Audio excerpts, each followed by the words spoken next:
Ingat, yang unggul, bukan yang tunggul. Yang tunggul lain.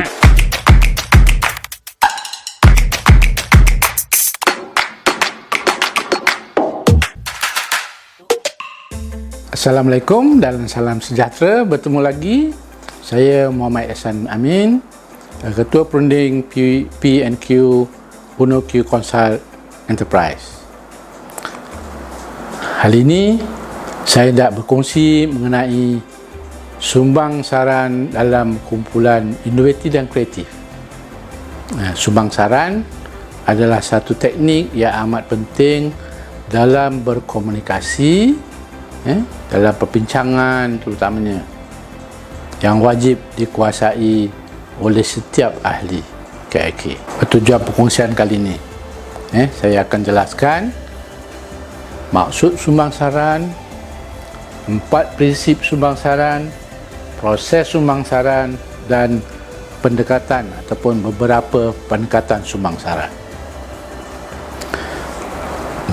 Baik, maksud sumbang saran. Sumbang saran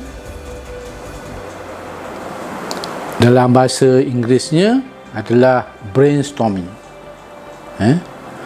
ataupun saya kongsi dengan rakan-rakan Indonesia disebut sebagai nukilan budi. Cantik, sedap sebutan tu ataupun perkataan tu.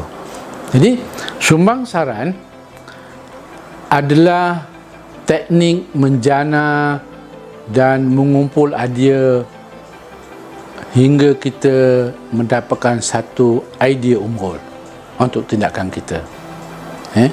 Ingat, yang unggul, bukan yang tunggul. Yang tunggul lain.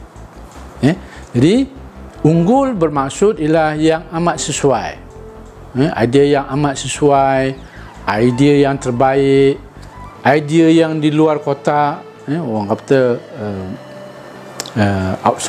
outside the box dan sebagainya, ataupun idea yang breakthrough, idea yang luar jangkaan kita. Jadi ia diperkenalkan oleh Alex Osborne, juga adalah penggiat quality dan productivity. Maksud dia boleh kita panggil brainstorming ke, mudah untuk panggil brainstorming daripada sumbang saran ataupun nukilan budi itu romantik sangat.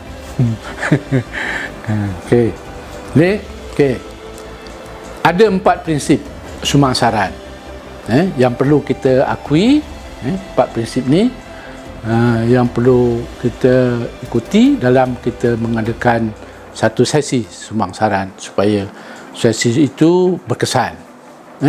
Yang pertama adalah dalam perbincangan ataupun kita pengumpulan idea itu, kita tumpu kepada kuantiti idea. Kuantiti, bukan quality idea. Dalam pemikiran manusia boleh tercetus apa juga dalam pemikirannya, dan sekiranya dia fikir itu sesuai untuk tajuk perbincangan itu, dia serahkan pada semua orang.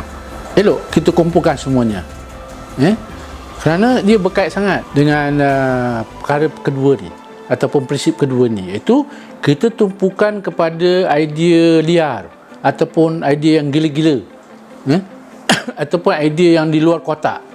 Kita galakkan, prinsipnya kita galakkan idea liar dan gila-gila itu untuk kita kumpul semuanya. Dan prinsip ketiga, kita tangguhkan komentar, kita tangguhkan bangkangan, kita tangguhkan kepuasan hati. Oh dia dah, ini idea bagus dah. Jadi kita berhenti je lah. Sedap, teruskan supaya kita dapat kumpulkan seberapa banyak yang boleh dalam satu-satu sesi sumbang saran itu. Jadi tidak ada pun suatu idea yang tidak baik ketika melaksanakan sesi sumbang saran. Usah kritik idea. Kalau kita nak mohon penjelasan sedikit, mungkin okey juga. Tangguhkan komentar. Dan prinsip keempatnya adalah kita kena suburkan idea. Kita pilih idea yang paling unggul daripada banyak-banyak idea itu. Pesan saya, yang tidak terpilih itu jangan kita buang. tetapi kita kumpulkan di satu tempat ataupun di satu ruang yang kita namakan bank idea, bank idea, supaya kita rujuk semula mungkin keperluan. Kalau ada keperluan, kita rujuk semula akan datang apakah idea-idea yang mirip ataupun yang boleh menyuburkan satu idea unggul yang telah kita pilih itu. 4 prinsip ini penting untuk kita hayati dan kita laksanakan. Seterusnya ialah proses sumbang saran. Jadi proses bagaimana suatu sesi sumbang saran itu berlangsung ataupun berkembang. Sebelum itu, suka saya maklumkan bahawa sesi sumbang saran boleh dilakukan di mana saja, tidak semestinya dalam bilik ataupun di tempat khusus. Ia boleh di mana saja yang sesuai. Sebaiknya suasana ia santai dan persekitarannya mengelakkan perkembangan kreativiti dan inovasi. Proses pertama, kita kena beri dan kita jelaskan tajuk. Beri dan jelaskan tajuk, satu tajuk. Mungkin tajuk A dan terangkan sedikit latar belakang A. Ini penting supaya untuk kita garap pemikiran ahli-ahli untuk proses selanjutnya. Yang kedua, pesankan pada ahli-ahli kumpulan kita tetap had masa. Jadi proses pemasaran ni akan berlangsung selama 1 jam ataupun 45 minit ataupun setengah jam. Jadi dalam tempoh itu ahli-ahli perlu menjana seberapa banyak idea untuk mendapatkan idea yang paling unggul. Yang ketiga, galakkan idea soalan-soalan yang mengembangkan ataupun menggalakkan pertumbuhan atau pencambahan idea itu penting.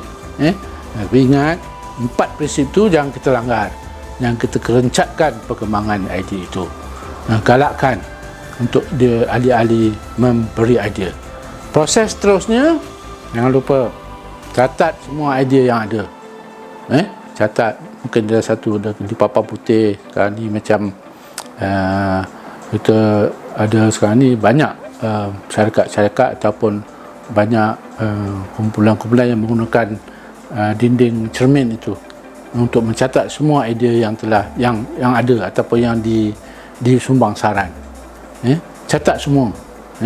Dan yang kelimanya ialah jelaskan idea tu. Kalau penting.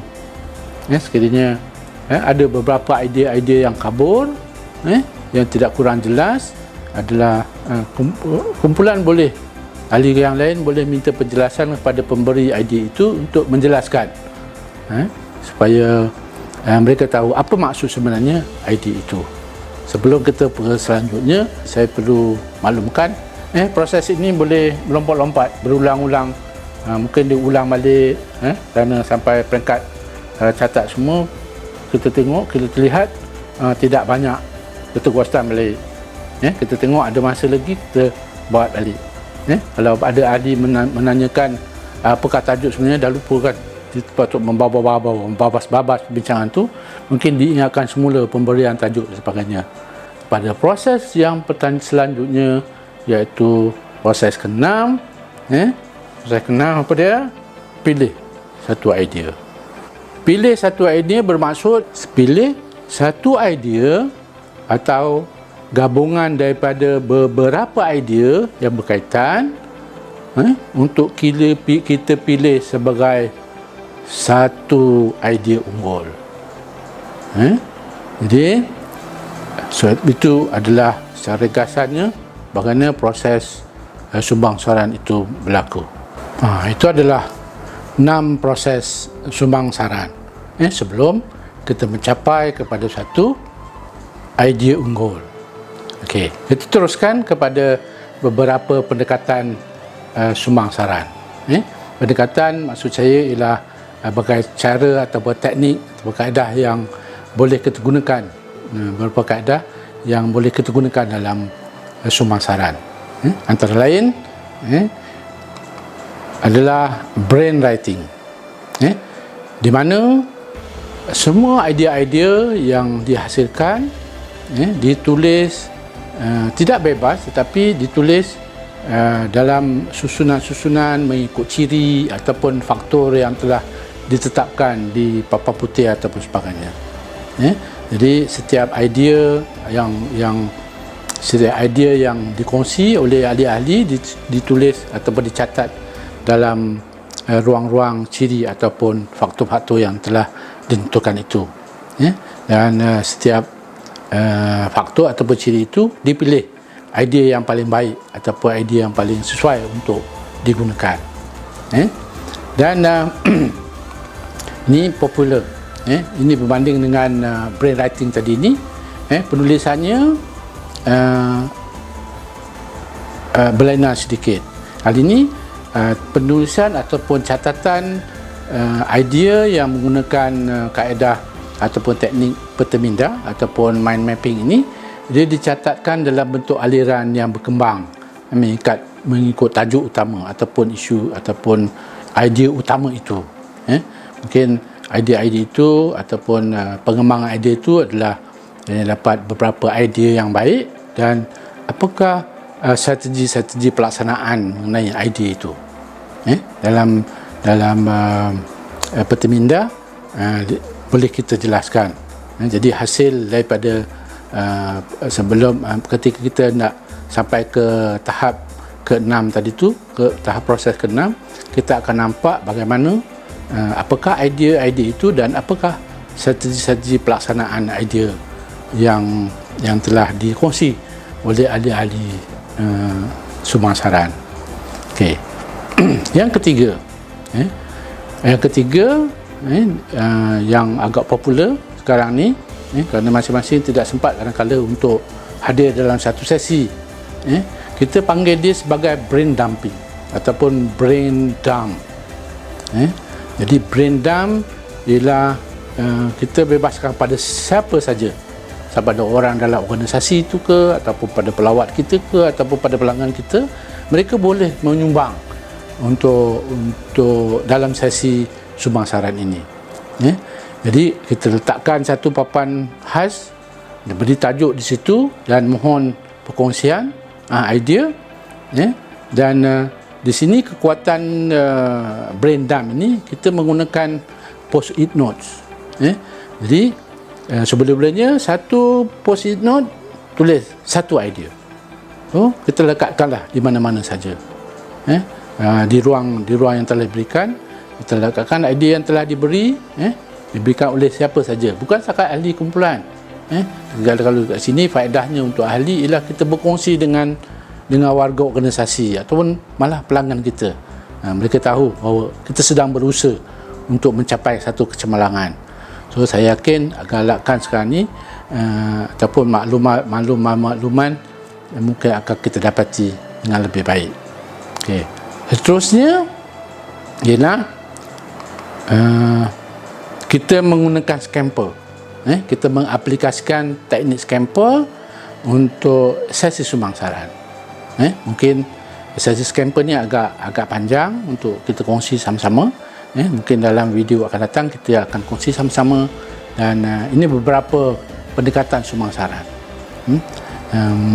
Sama ada proses sumangsaran ni terutamanya walaupun kita kata kita tetapkan berapa tempoh waktu, tapi dalam brain dump kadang-kadang kita sampai ke pada 2-3 seminggu papan itu dibentangkan supaya sumbangan idea itu dapat kita terima. Okey. Baik, sampai situ saja dulu. Saya harap saudari memahami sesi sumangsaran, apa itu sesi sumangsaran. Hingga kita bertemu lagi dalam video akan datang yang bertajuk pelaksanaan KIK. Saya yakin ini amat ditunggu-tunggu oleh ahli-ahli KIK. Sebelum tu jangan lupa untuk like, subscribe dan kongsi video ini kepada rakan-rakan lain. Jadi untuk mendapatkan maklumat terperinci mengenai penawaran perkhidmatan UNO-Q Consult, layari www.unoqconsult.com. Teruskan kecemerlangan, usaha kepada ke arah kecemerlangan. Wassalamualaikum.